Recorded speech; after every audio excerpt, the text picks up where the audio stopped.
Welcome to Women in the Arena podcast, the podcast celebrating women doing extraordinary things in plain sight. I'm your host, Audra Egan, and our mission is to elevate the value, strength, and resilience each woman brings to the world. Without further delay, let's go ahead and start the show.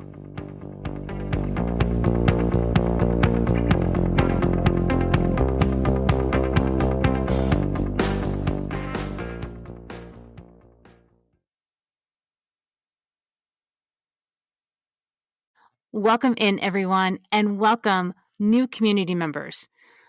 For those of you that don't know me, let me introduce myself. I'm Audra, and I'm your host of Women in the Arena podcast. And I'm on a mission. I'm on a mission to change the world one interview at a time. And this week, we are going international. We are going all the way to Dubai to meet Farah Foustok, who's also on a mission to change the world. She's going to change the world by mentoring the next generation of young women in their careers, in their lives, and in their passions. I cannot wait for you to meet her. She is outstanding. She is thoughtful, she is well-spoken, and she is very, very kind. You are all in for a wonderful treat. Thank you all so much for being here, and let's start the show.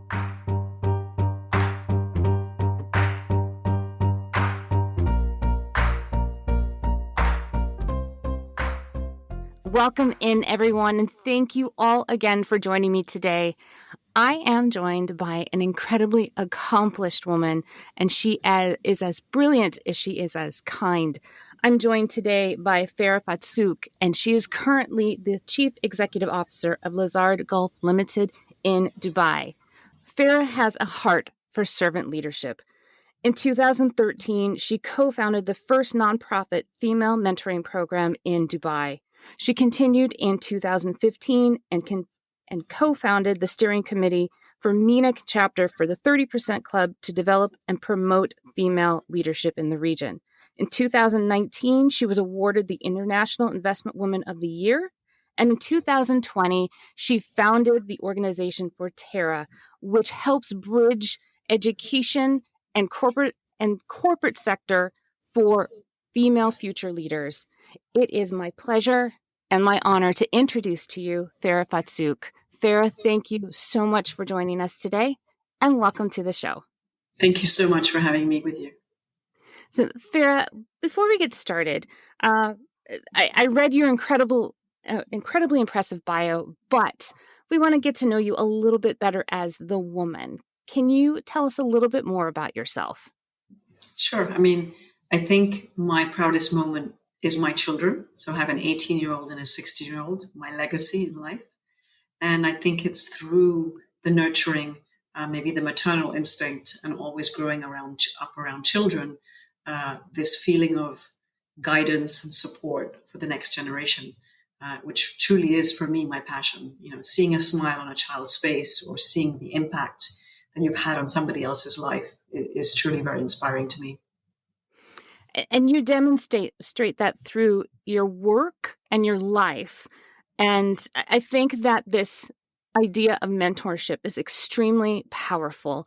I've spoken many, many times on this platform that it's important that we remove the barriers between us, especially as women, so we can help be each other's best support, our best asset. You've taken that to a next level. So tell us what the genesis of your life and mentorship has been. Sure. If I go back to when I started my career in finance in 1994, and one of the reasons I actually left the industry and went to become an entrepreneur is because I looked around the room where I worked or the floor, and I didn't really see any role models. I didn't see anybody whose life I aspired to live. And I kind of thought, where are the women in the industry? Where are the people I can talk to about my career path and where I want to go from here? So I left to become an entrepreneur, was out of the industry for a couple of years, and then came back to the industry after having my children, after feeling a sense of responsibility and my passion also being finance and my background as a mathematician, brought me back to the finance world. But when I did come back to the finance world, it was in the Middle East in 2005. And even though I'm 100% Arab, I had not lived in an Arab country from 1975 until 2005. So that was a pretty big gap. That's probably also a cultural shock because you were raised in the UK and then went to an Arab country. And there's some pretty large differences between the two cultures. Absolutely. And there were a lot of challenges. And I entered the finance world here, having a 3-year-old and a 1-year-old. So, I think leaving the corporate world, going in to become an entrepreneur and coming back into the corporate world has its own challenges. Working long hours, catching up on things that you may have missed in a very male-dominated environment with very little support. I think I realized that many women would struggle. And I think my sports background helped me with the resilience and the perseverance and the determination to make sure that I kept on pushing forward to achieve the goal I wanted to achieve, which is to keep excelling, but realized that I had to create something that allowed women to come through the system. And women would approach me in the first 5 years of being in the Middle East and say, do you have 30 minutes of your time? So I would give them 30 minutes of my time.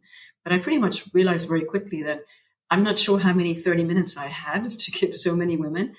And I'm not sure I was the right person. And I'm not sure I could continue to do that. So that's when I founded Reach. I wrote the business plan on a flight to New York. I came back to Dubai, sat with the DIFC, which is the financial center. They had just launched their nonprofit law in 2012. And I said, we need to create something that is institutionalized. I brought 3 good friends who are from different backgrounds. We all formed the board, and we basically launched Reach, which is the first nonprofit mentoring program for females in the corporate world across industries. So it's male and female mentors and female mentees. And the idea was to ensure that we create the support and infrastructure, guidance to help women talk about their challenges, try to understand, how to create this path, and to build, if you like, this personal board of advisors. But it was also for the mentors to learn how to listen and how to understand the challenges of the next generation. Did it surprise you at how much demand there was for your time as a mentor? Did that shock you at the number of women that were reaching out to you? Yeah, absolutely. Because one, I didn't realize at the time that although there were women in senior positions, they weren't all accessible. And so even though we have phenomenal women at leadership positions in many parts of the world, they're not all accessible. And that's when I then moved to the 30% Club, spoke to the founder in the UK and said, we need to do more than just mentoring. So 30% Club was created after a report by Lord Davis in the UK that said, we need to have a minimum of 30% women on boards. And it's not a quota and it's not a target. It's an aspiration to have a minimum of 30% women on boards because it makes business sense. And that diversity has to move from the board to senior leadership and throughout the organization, because that diversity of thought is what helps to create ideas, bring different thoughts to the table, address solutions that need to be created. And after the 30% Club, I then created Tara in January of last year, because the other challenge that we were facing was there was limited connection between the corporate world and the education sector. And children of many of my friends were again coming to me and saying, do you have advice for us in our career? And where do we go when we graduate? And I thought, why do they not have access to the corporate world? So we started through speed mentoring. So in January of last year, we created a speed mentoring pilot in Lazard's offices. We brought in 20 senior leaders, male and female, and 20 women from master's level background who had a couple of years experience. And they had 3 30-minute sessions of speed mentoring. And by the end of that, many of the senior leaders wanted to hire most of these women, and they couldn't understand why they didn't have access to them.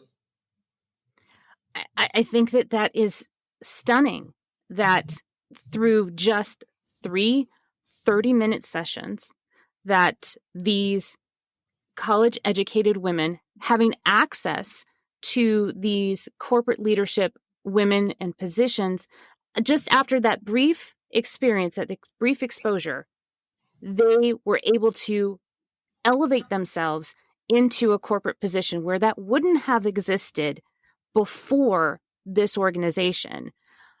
Why do you think that there's such a lack in that relationship, if you will, between these women that are studying business and finance and all kinds of different backgrounds in their education, and making that leap into a corporate role that they could build a strong foundation on and build their career? I mean, I think nobody tells us when we're going through the our education years, that we need to continuously invest in ourselves. We need to continuously upgrade our skills, whether it's the way we present ourselves, the way we communicate. We need to continuously build a network. And that network leads to building these relationships, whether it's through friends of our parents or our parents themselves, or people that we're meeting, or social media right now. I mean, that's a phenomenal way for the next generation to create these links. And then surround yourself with people that share similar values that can help guide you. We're not given these tools and we're not giving this advice when we were growing up, but we are trying to give this advice to the next generation.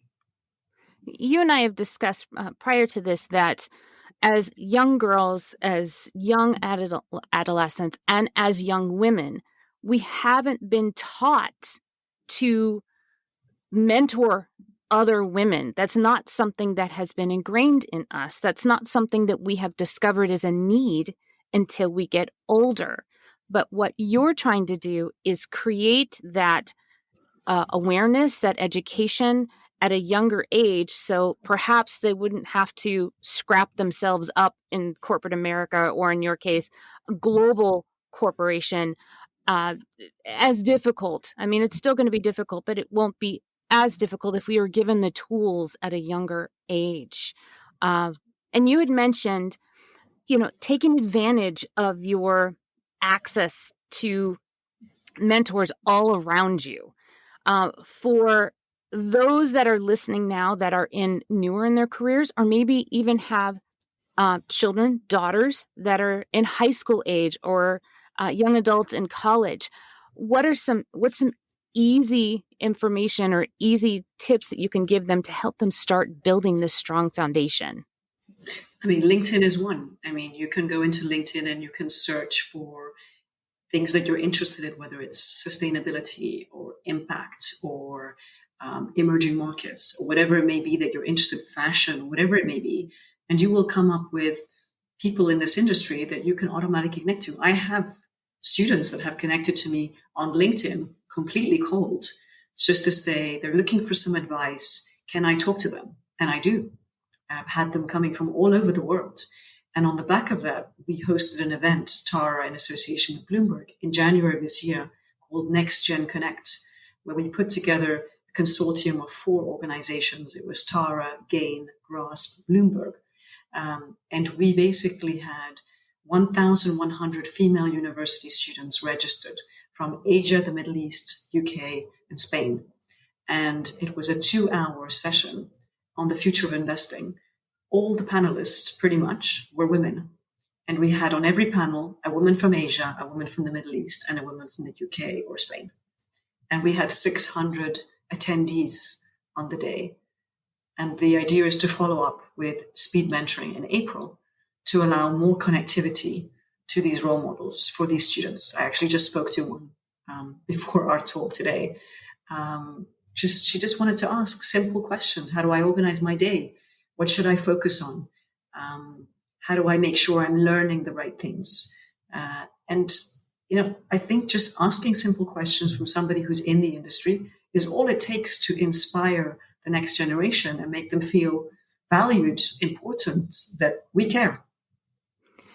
I think that you said that to be felt valued, to be felt value and importance. I think that that's currently lacking in most organizations, that the women don't feel value or importance, which is why a lot of them leave corporations and go start something on their own.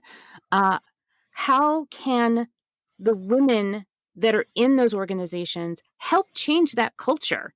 Because if we want it to change, likely it's going to start with ourselves. So how do we make a lasting impact and create a culture that we feel that we're appreciated in? So you touch on a word that I think it's very special to me, and that's culture. So the idea and the creation of Reach and Tara and the work we do at 30% Club is to create this culture of inclusion, is to create a culture where all leaders, male and female, understand that I believe it's an obligation of all of ours to ensure that we create this equal opportunities for the next generation. And so, our mentoring, our guidance, the sponsorship is absolutely necessary. And if I look at my career, I think I probably had more women act as obstacles than men. I've never had a man that actually stopped me from excelling in life. I've always actually had very supportive male colleagues at work. I've never had unsupportive male colleagues. I have had unsupportive female colleagues. And you said that earlier, and I think we need to say it again, that it is a crime that women are not supporting women. It's an absolute imperative that we support each other. And just because we had struggles and we went through a tough time, and many of us had more struggles than others, it doesn't mean that we have to force those struggles on the next generation. Absolutely not. We have to allow people to understand our journeys, to share what we've been through, and to understand, of course, they have to work hard. But their challenges will be different to ours. Everybody has a different journey. But it is our responsibility to ensure that we create those equal opportunities, and we create that support, and we create that environment where they do feel valued, where they do feel that they need to continuously learn and educate themselves and step up and support others and support people around them. You had touched on something that I wanted to talk to you about a little bit further, is that we all have struggles. And I think one of the reasons why historically, and I don't want to say this as a blanket statement, but it is in general, that most women view each other and other women as the competition, because they feel like there's less room for them or less space for them. And I challenge that idea, because I think that if we stopped looking at each other as competition and as assets, we create more room for more of us. And I'm wondering what your thoughts are on that concept of making sure that we create room for each other, and how do we stop that feeling that, unfortunately, I think that we've inherited, of that she's my competition. How do we eliminate that? So you're talking about the princess syndrome, which is so common. And I think actually sports is one thing that, when you sit in a boardroom, in a boardroom surrounded by men, a lot of the lingo around the table is sports orientated. And I can't help feeling that it's not really as much a part of our DNA as women, especially team sports, as it is when I sit with men in the finance world. And so I'm wondering whether maybe having girls at an early age ensure they are participating in team sports, not individual sports, team sports where they really need to work as a team, and they need to support each other, and they need to guide each other, and they need to accept each other's differences and weaknesses. I wonder whether that at the core will change the way we address each other. I mean, I know that with my daughter, who was very shy at a young age, I made sure that she played netball. She didn't even know what netball was. And she's, Mom, I don't want to play netball. I don't know what that is. I said, no, you need to play netball because you're very quiet in class. Nobody's hearing your voice. And I feel that you just need to build your confidence. And she was the youngest in the class. The netball transformed her 360 degrees because she was able just to be good at doing something. She was actually, also learning that if you don't play well one day, it's okay. Somebody else will play better than you. That's okay. So you don't always have to be the one that shines. Somebody else can shine, but the team wins. And so these are skills that I don't think you can teach just by talking to somebody. And children learn through playing, whether it's games or activities. They don't necessarily just learn through talking. I think that's a really interesting idea of putting our girls in team sports like we put our boys in team sports. And I hadn't thought of it that way, but that's a really good point and something that I think that we should all consider because, as I said, we're not taught how to mentor each other or support each other. And maybe we start it really young and we start creating a different mindset. So then it doesn't seem so strange to help out your teammate because if there's more of us, then there's more for us. That's the idea that I keep coming back to of making sure that there's room for all of us. I want to go back to your organization of Terra, and you had this amazing, marvelous event in January. And I know it's only been about 4 weeks, 5 weeks since that event, but what have been the impacts and the results of that event, even just a month after?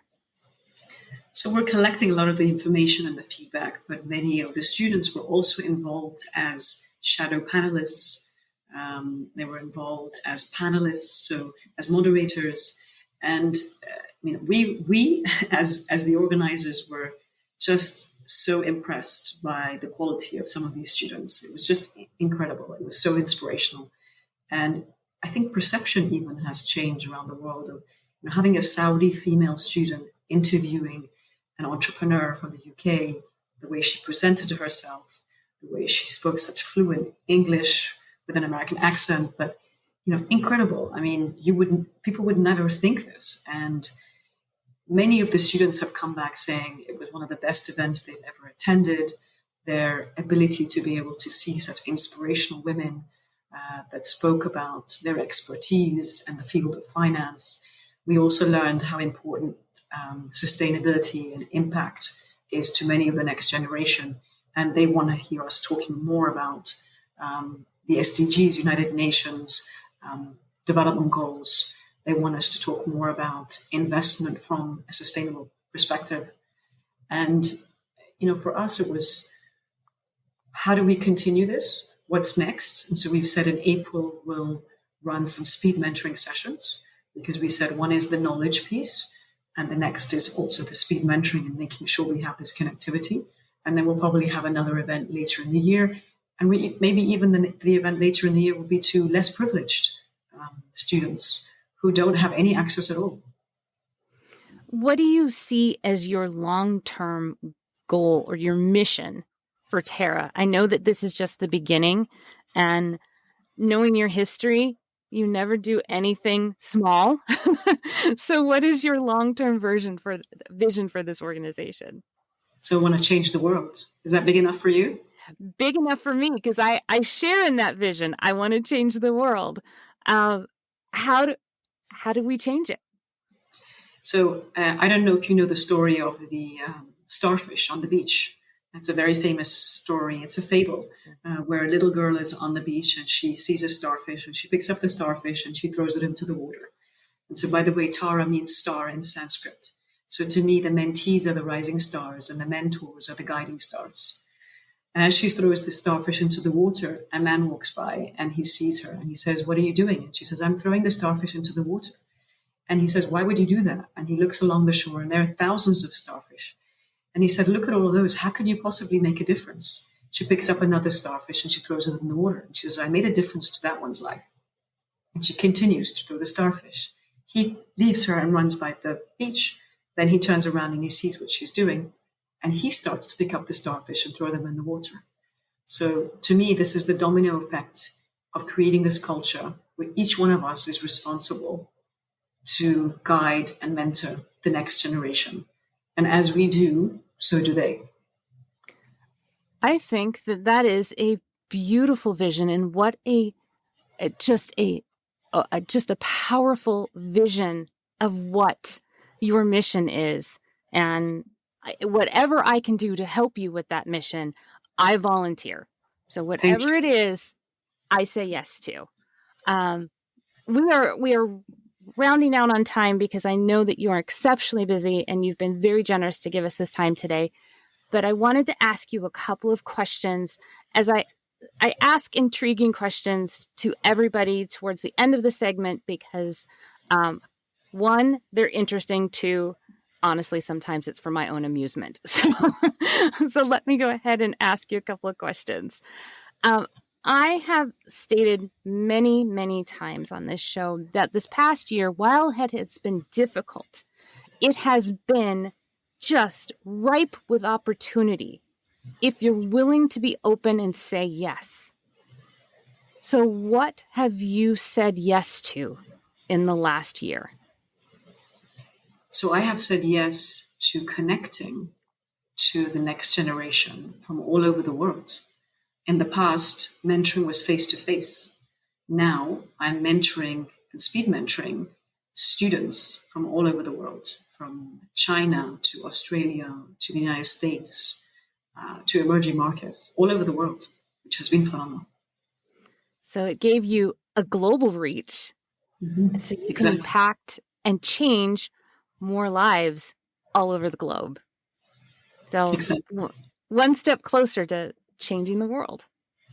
My next question for you is one that is near and dear to my heart. Women have a really hard time communicating what they need. For whatever reason, we've been taught that we're supposed to project that we've got it all together all the time. And that's false. So I have been trying to normalize communicating and asking for what we need. So you have an entire community out there. Somebody may be able to help you with whatever it is that you need. So Farah, what is it that you need? I think one of the key things I've had is my coach, and you've had Caroline on the show. So Caroline is my coach, and that's been transformational for me to identify goal setting and understand goal setting theory, which is her expertise. It's understanding, and especially during COVID, the difference between setting performance goals and learning goals. And so I have been able to make sure that as I develop and build my journey and try to achieve my objectives in life, I really segment and separate the difference between those learning goals and those performance goals. That was very important. That was a lesson that Caroline taught me. I had no idea that there was a difference until she educated me, and it's made all the difference. Huge Exactly. transformative lesson. Mm-hmm. My last question for you is one around education, because you promote constantly investing in yourself and educating yourself in whatever it is. So based on that thought, what book have you read that you recommend everybody should read? I'm going to bring up Caroline again because it's her book, Creating Your Best Life, all about goal setting. Yes. And so I thought that was brilliant. But actually, one book I did read last year, which I thought was fantastic, was Andre Agassi's book, Open, which is a very old autobiography. And one of the reasons I thought was fantastic because he hated tennis and he was a world champion. And that just kind of made me think, how could you hate something and be so good at it?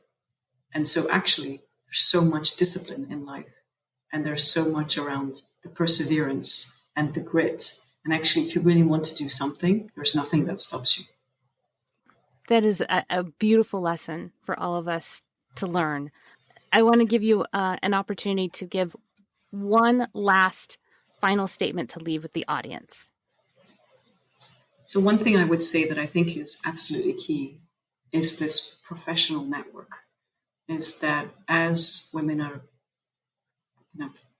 passing through their journey, whether it's education, through the corporate world, it's to continue to surround yourself with people that have similar values, continue to learn from people, continue to develop your network, whether it's through social media, through your a workspace or through your friendships or through family, but it's ensuring that you actually nurture these relationships. And I actually think that women develop much more genuine relationships than men. And that's generalizing a lot, but I really feel that we are not as transactional as men. We are much more genuine when we build these nurturing relationships. Agreed. So capitalize on what we do best and Exactly. go nurture more relationships. Farah, I appreciate you so much in sharing your time with us, your wisdom, and your passion. If people want to get more information about the Terra organization, where can they reach you? So we have a website, poweroftara.net, and then on LinkedIn. It's pretty easy to reach me. Everybody, please go check out the poweroftara.net. It is a fabulous organization. Farah is an incredible woman, and she is just a wealth of information. And like I said, she is as kind as she is brilliant. And Farah, thank you again for joining us today. I truly appreciate you being here. Thank you. And thank you for all the work you're doing and the incredible inspirational stories that you're bringing to the audience. Like you, I'm doing what I can to change the world, and I'm trying to change it one interview at a time. Thank you. Thank you all again for joining me again this week, and we'll see you again next time. And that's a wrap. Thank you all so much for being here. I can never give you enough gratitude because without all of you, none of this is possible. I am still always in awe that my guests are volunteering to be so bold in their vulnerability. So thank you for continuing to do that. And to my audience isn't the right word to describe you. So to you, I thank you. You are a community. So thank you for being a part of this community, and thank you for helping to nurture it and make it grow. And of course, you know I have this incredible team behind me that helps me produce this every single week. For Savannah, Alan, Jessica, Tina, Tisha, and my son Gavin, thank you so much for believing in me, believing in my mission, and continuing to help grow the Women in the Arena podcast. Thank you all so much for being here, and we'll see you next week.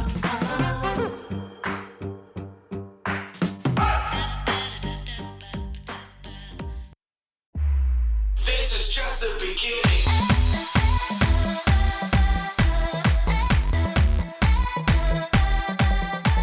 That's our show. I am so grateful for each and every one of you and your unwavering support and your continued belief in this movement that has become much bigger than me, much bigger than just a podcast. It has become this forward momentum that we are all doing together. If you are ready, or you know somebody that is ready to tell your story and share your value with the world, please connect with me. You can reach me at audra@womeninthearena.net. I am so honored and thankful that you will share your story with me, and I'll make sure that it is well taken care of. I will never stop thanking each and every one of you, and I cannot wait to talk to you again next week as we share another woman's story and we celebrate her doing extraordinary things in plain sight. We'll see you next time. This is just the beginning.